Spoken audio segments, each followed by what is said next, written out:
Hey, what's up, everybody? My name is Jeremy Schumacher. I'm a licensed marriage and family therapist. I'm the Jer in Wellness with Jer. Thanks for stopping by and checking out my channel today. We're back with another song review, a song about relationships and love and potentially breaking up. Today, we're going to review a song by Big Thief, which is an indie band. They are fantastic. Their song Not is one of my favorite songs of the last decade. The Nationals frontman covered Not, and that's maybe one of my favorite songs. A weird cover. Big Thief is, yeah, they're indie. They're out of Brooklyn, East Coast. They've been in Boston. They're fantastic. Check out Big Thief. Today we're going to do a new single they released called Vampire Empire, coming out of our spooky season of October. So here is Vampire Empire by Big Thief.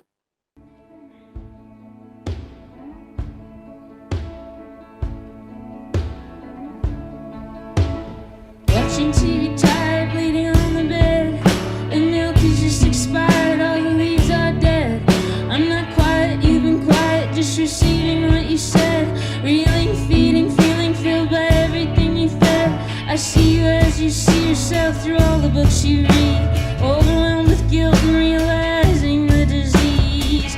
You give me chills, I've had it with the chills. I'm nothing, you are nothing, we are nothing but the pills. I'm empty till she feels, alive until she kills. In her vampire empire I am falling, yeah,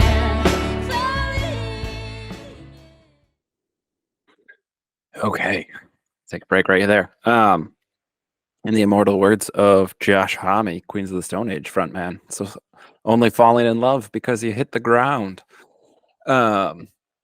Yeah, so we're kind of presented with a introduction to a relationship. They're lying on the bed together, watching TV. Milk's expired, all the leaves are dead. Kind of giving us a sense that time has passed. This relationship has been for a while. So we're gonna go over through this journey of this relationship, its highs, its lows, and kind of the dissolution, perhaps, of being at that point of the relationship got stale, it got old, even though it was crazy intense for a while. So one of the things that I like in the song is I'm not quiet, you've been quiet, just receiving what you said. I get this a lot from couples, and what I talk about in couples therapy often is if I could put a screen between my couples and they could each write their complaints on them, they would be writing the same complaints just from different perspectives. So a lot of this experience is how we're processing things kind of in our heads of one person saying, wow, this person's been quiet.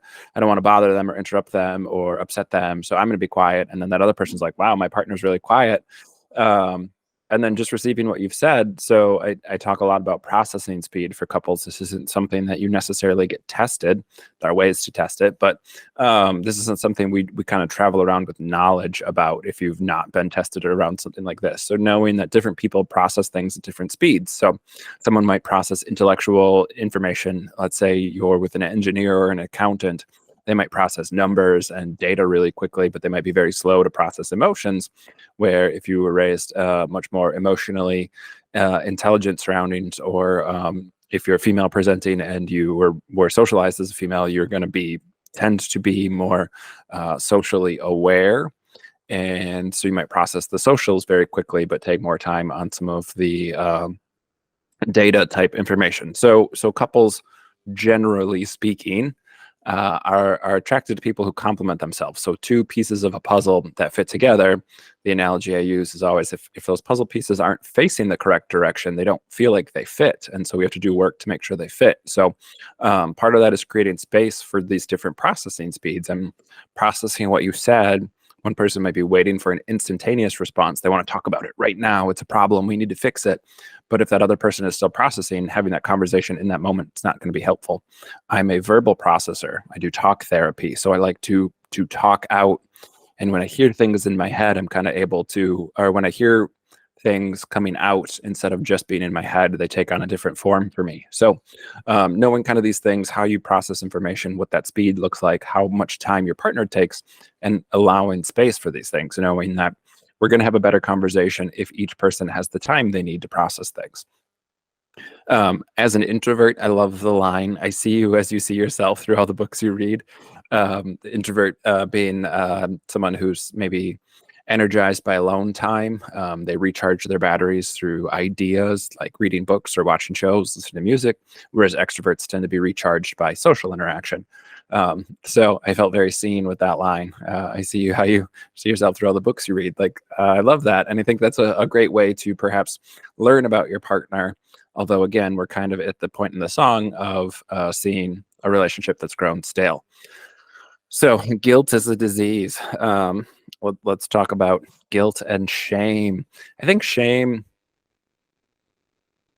appropriately has kind of been called out as one of the things I see in a lot of books, a lot of the older books that I used to have in my office, some that I still have in my office. I think about How to Improve Your Marriage Without Talking About It by Dr. Pat Love. Dr. Love, what a lucky moniker if you're going to be a couples therapist. And she writes a lot about how shame is this really debilitating thing for men, and how in triggering a failure response, feeling shame, a lot of men shut down and withdraw. And if you're familiar with that all with John Gottman, I like Gottman from a research perspective. I've moved beyond necessarily using Gottman or recommending Gottman to all of my couples, but I used to recommend him a lot. I still think his information from a research point of view is really good. It's just he hasn't put out anything new since the 90s, but he talks about stonewalling, withdrawing from your partner, giving them kind of that cold shoulder as being one of the 5 horsemen of a relationship apocalypse. So that's not a good thing. So shame isn't good. Guilt, I think, can be, in theory, is a thing that maybe perhaps highlights a cognitive dissonance or incongruence around behaviors and actions not fitting your ethical code, your moral standards, your values or belief system. But being overwhelmed by guilt, and I think when it moves into shame, it becomes really counterintuitive. It's not really helping at all. If you're an avid consumer of my videos, you'd be like, hang on, Jer, don't you recommend public shaming of people who are putting out bad information? And I do. I think it's different in a public sector than as far as a personal relationship. I think we should call out Joe Rogan for media misinformation, for putting out dangerous people, for platforming people who are spreading misinformation. Like, I think public shaming is appropriate then, because there's not really a different response. But in a personal relationship, shame really is unhelpful, whether it's personal shame, whether it's shame of the relationship, shame from previous relationships, shame about how you look, shame about your neurodivergence or whatever. Like, shame really isn't helpful. So that's how I kind of processed this, overwhelmed with guilt, realizing the disease. So again, and then the chorus kind of gets into, "I've had it with the drills. I'm nothing, you are nothing, we're nothing with the pills." It's this idea of, like, when we become rote with repetition, when our relationship is just going through the motions, doing the drills, we're practicing, but without any sort of intention or meaning behind it, just for the sake of going through the motions. It's really unhelpful.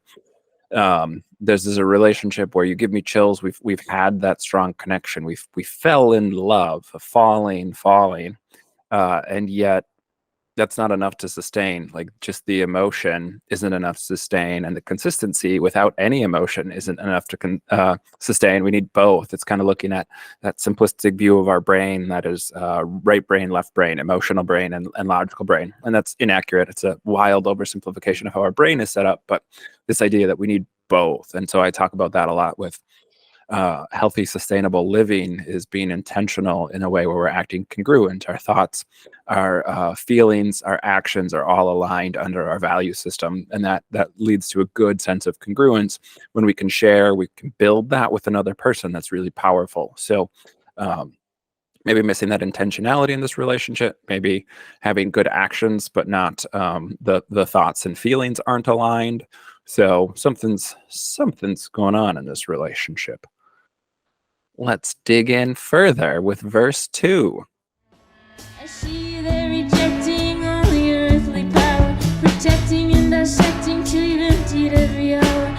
We jump into the pond, then we come under the shower. You lay upon my pillow and you open like a flower. I wanted to see you naked, I wanted to hear you scream, wanted to kiss your skin and you're every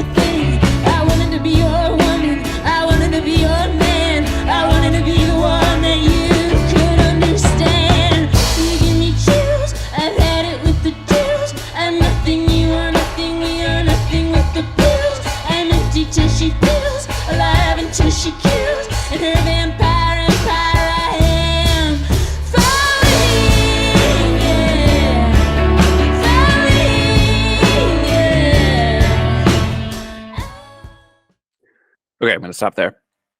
I have been privileged in a lot of ways to not have a ton of regret in my life. I've done regrettable things.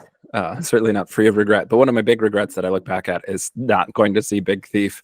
There was a small outdoor concert right after they released their first album, and my wife and I knew about it. We were going to go. I have their first album on vinyl. It's a regular rotation for me for the okay albums to play in therapy. And so it goes to my office pretty regularly, and we didn't go see them, and I regret that. Because I love this band. They're fantastic. Adrienne Lenker is the lead singer, and she has what I really like in music. I'm a huge fan of Pink Floyd, and Roger Waters did this too, the lead singer of Pink Floyd. A lot of bands that I like. I mentioned Josh Homme from Queens of the Stone Age earlier.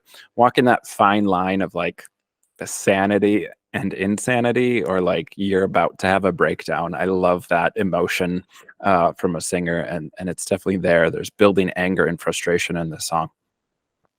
The second verse kind of look at maybe either like a respite or like a last hurrah in the relationship, or revisiting perhaps the beginning of the relationship of things were really intense. There was this love. We jumped in the pond, took a shower together. We got on the bed. He opened like a flower. For anyone who's ever seen a Georgia O'Keeffe painting, and also knows the symbolism there. I'm kind of chuckling because I'm just reminded of a Ben Shapiro saying Georgia O'Keeffe paintings don't look like anything. I think that was an Onion article, but everyone had a good laugh because it sounded like something Ben Shapiro, who doesn't think female genitals self-lubricate, sounds like something he would say.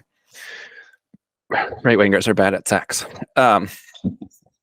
So there's this relationship, there's this the honeymoon stage is kind of how we refer to it often, and it's falling in love, it's that passion, it's hormones and pheromones.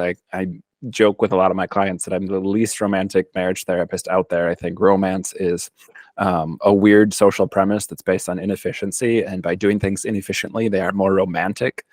Maybe that's just my neurodivergent understanding of romance. But yeah, it's that falling in love. Things are easy. There's passion. That fire is just there easily. That's the part of the relationship where you stay up till 2 a.m. talking, and you're texting constantly, and there's just, it all feels great. You're in constant contact, and it's lovely and it's wonderful, and it's also not sustainable. Like, that isn't what couples maintain throughout the course of their relationship. There are ebbs and flows, ups and downs. There are seasons to these relationships, and so one of the things that happens often is, as couples transition through seasons, there's this desire to go back to the way it was without acknowledging that, like, A, you can't have that back, and B, really the goal is to continue to build and nurture and grow something new, instead of returning to some sort of a hormonal, pheromonal, butterflies in the stomach kind of thing. Like, our brain doesn't respond to consistent stimuli that way. With very few exceptions, I guess I would say. If I'm 35 years old, I still respond very instinctively to a spider crawling across a wall with fear, because I'm an arachnophobic. But it's one of those things where seeing a person we know intimately, that creates different feelings. The way that love feels early in a relationship, those first 6 to 18 months, ideally, we want a honeymoon phase that at least lasts that long, versus being together for a decade, 2 decades, 3 decades. Those feelings feel different. Your brain doesn't light up the same way. You feel love for this person and care and connection, but it's different. So we don't necessarily just want that like easy fall into bed, fall into each other's arms. That's great, that's helpful, that is a beneficial behavior for a long-term relationship, but we can't base a relationship just on that. So again, I think either this is looking back with regret, or this is reliving that earlier relationship. I want to see you naked. I want to hear you scream. Again, we're still in the bed, opening like a flower. Very provocative. Wanted to kiss your skin, everything. Want to be your woman. Want to be your man. I want to be the one that you could understand. And I think for humans and in general, this idea of connection, this mutual understanding, this person who knows you in a way that nobody else does, who understands you, who gets you, who shares the experience with you, and so that understanding is mutual and it is easy and it is comfortable. I think that's really what we look for in connection. We look for it not just with romantic partners. Certainly, then the sexual component can come into it, but we look for it with our friend groups, with shared connection, these people who have known us for a long time, who have been through job changes, going to college, coming back home, moving away, different relationships, breakups, pets, whatever. Like, people have been through a lot of things with us. We feel an instant connection, not an instant. We build that connection over time because that understanding is built through shared experience in a relationship. We want that. I don't say that next level, but like we want it to be for sure at that level, and then maintaining that connection over time takes effort.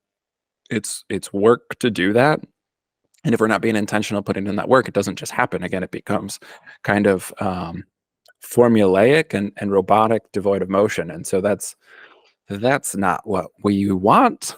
And so again, I wanted to understand you. I brought up the National earlier. There's a song where they're saying, I was afraid I'd eat your brain," and that used to be a song I reference a lot for like how you fall in love with someone, and that sounds like a zombie, but kind of horrific. But that level of intensity early in a relationship, like I want to absorb everything about you, I want to know you on that really deep level.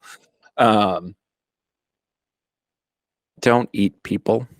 Cannibalism is bad. Um, but that idea of like absorbing somebody to that very intense level of consuming everything about them. I think that's what this is really speaking to. I know this is a single they released, Big Thief released recently. They used to play it live, and there's some lyric changes around. I am the fish and she is the gills, and I hear you, fans of Big Thief. I think a band that has like a live set or some songs that they perform live, but not elsewhere, is really cool. I've seen the National multiple times. They're kind of the band my wife and I have seen at 5, 6, however many times. And then you can start to compare shows, people or Deadheads or people who listen to Fish all the time, Fish with the PH. These people who Jimmy Buffett, right? These crowds of people who travel around with the bands, all the people who go see Dave Matthews every time they're in town, and you can compare shows, like live shows you've seen, what set list, what tour was really great. Like, I think that's a lot of fun, and I think that provides a lot of community for people. So having a band like that is really cool. I think there's a weird tribalism that comes along with it. So people who are like, well, they used to perform this live all the time, and I like the live version better than the studio version. Like, okay, you're allowed. Also, still a baller song. Let's go to the outro. It's the third verse and the outro. We're going to play it out and respond from there. Here we go. Verse 3.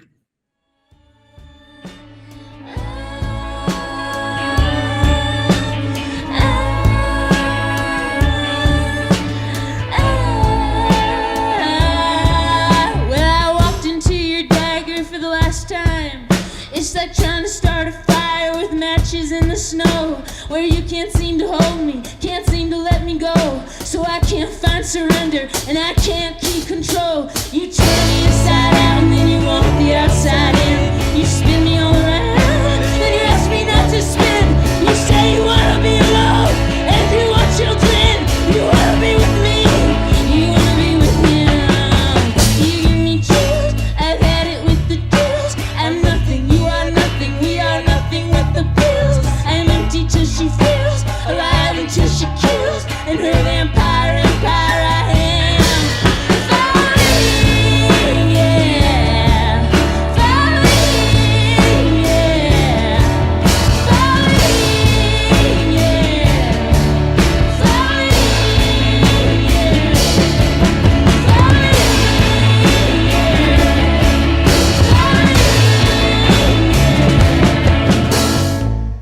Such a good song.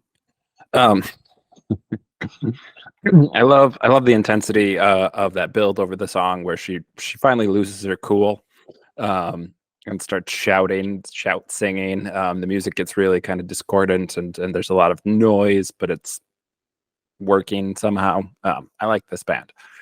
So I walked into your dagger for the last time, right? Death by a thousand cuts. This relationship that maybe didn't have that big dramatic blow up, but is slowly fading over time, trying to start a fire in the snow. This idea of the flame is gone. And again, like I don't love that from a relationship perspective.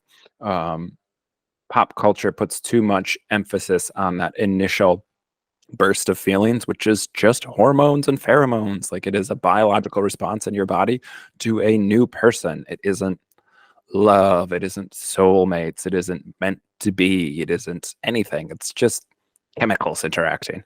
And so we put too much emphasis on that. But a relationship devoid of passion, a relationship that's looking for fire, and all it has is cold, frozen snow.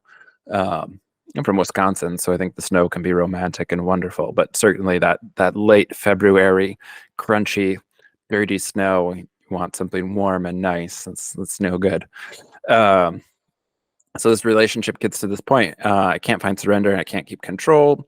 Turn me inside out. You want the outside in, spin me around, and ask me not to spin. Getting to this point of like, damned if you do, damned if you don't. Getting to this point where like, I don't want to do this because it could upset my partner, but my partner's going to be upset if I don't do anything at all.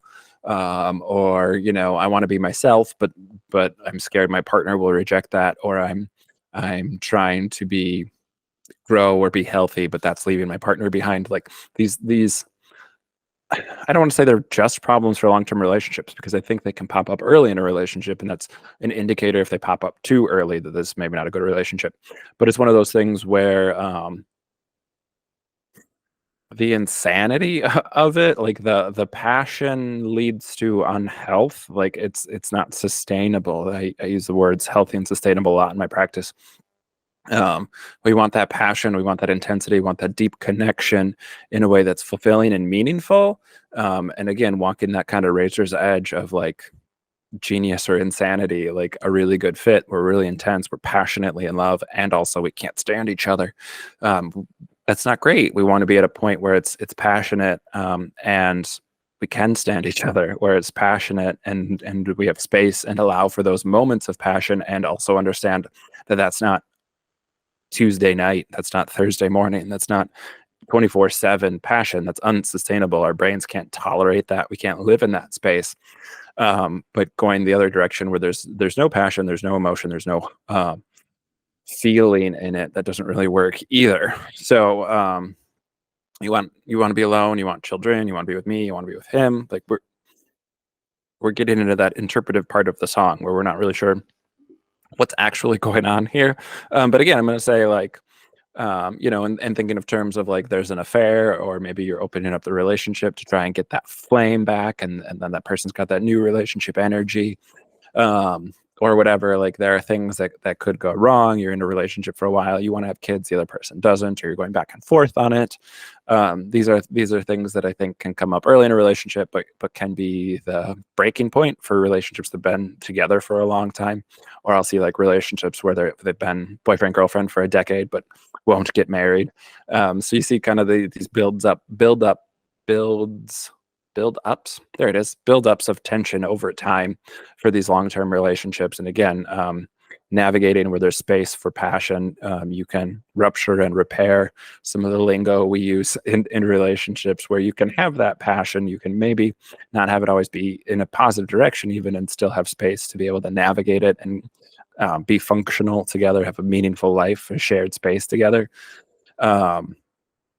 So yeah, and that just lack of control then, and I think often that happens in those relationships that burn bright and burn out right away. Just almost unequivocally across the board, affair relationships, they burn bright and they burn themselves out. But new relationships too, new relationships in general, even in outside of an affair context, they're exciting. People who are in the poly community, or ethical non-monogamy, will talk about new relationship energy, that new person, that like that chemistry, that biology stuff of hormones and pheromones. It has nothing to do with fit and soulmate and all that stuff. It's just biology, but we put a lot of emphasis on it. We think it has meaning. We want love, capital L, to be meaningful, and we don't like to think of it in scientific terms very often. but it is, and so again, that feeling, that newness, that fun, is short lived, and it's not sustainable. That isn't the foundation of a relationship. That's good. That's healthy to be in a relationship. It's healthy to sustain that over again. I would say a minimum 6 months, if not up to 18 months, would be really good. Maybe even 2 years. That would be a long time, but that would be good to be in that honeymoon phase. Really no issues, really good connection, getting to know each other, etc. Um, and that's not what this relationship is. The vampire empire, this idea of having your blood drained continually until you die, getting the life sucked out of you. That's not what we want. People don't get up at a wedding day and talk about slowly the life getting sucked out of you, as if that's a good thing in a relationship. So certainly not a goal. This is kind of the I'm empty till she fills, alive until she kills. Like, again, that's not great. We want each person to be healthy. We want each person to be feeling built up, being enriched in the relationship. We want each person to be healthy-ish. I don't think you can't be in a relationship when you're not healthy, but that's a bit of a misnomer, or an idea in pop culture of like, you can't have a healthy relationship without two healthy people. Like, who's healthy? Like, all the time, regularly. Like, that's not, I don't think that's a good emphasis to put, but like, healthy-ish, have some of your shit together. It's hard to have nothing consistent or stable in your life and then have a stable relationship. But like, when we're dependent on the other person to make us feel good, and then we feel good until the other person makes us feel bad, like that's not a good setup. We don't want that. So yeah, really, really great song. I love this song. I try not to have my biases come through too much, although I do pick the songs that I want to review for the most part. This is a song that I really like by a band that I really like. Also, it's been my ADHD song, full disclosure. Like, I heard it on the radio and was like, okay, and then listened to it on streaming services for like 5 days in a row. I let it cool a bit in my head because I didn't want to be like super dopamine flooded and just talking about how much I love this song and all the various ADHD parenthetical thoughts that I have about it. But it's still I don't know, a week-ish out since I've heard it, and I still like it, but it's not on solid repeat. It's just on a lot of playlists right now. So good song, I think. Vampire Empire. Big Thief is if you like this song. They have other songs that have this build of intensity over time. They have the musical instrumentation for that indie folk rock sort of sound, which can be a lot of fun if you're in the mood for it. Yeah, their albums, they put out a lot of good albums. Big Thief is one of those bands that like your favorite musical artists are listening to, even if you've never heard of them, in the way that Taylor Swift listens to The National, but a bunch of Swifties I know have never heard of The National. So they're one of those bands. Like, Tribe Called Red was your rapper's favorite rapper rap group. So they're one of those bands that's really influencing music, and a lot of people are listening to them and taking their stuff in, and they're shaping it while maybe not getting that mainstream success. But yes, Big Thief, Vampire Empire, new single out. It's very good. Accurate depiction of a relationship kind of falling in love and falling out of love. And so there's interesting stuff in here. Still waiting for that like good song that's good musically, good to listen to, and full of good messages. I just don't know that it exists. So breakup songs for now.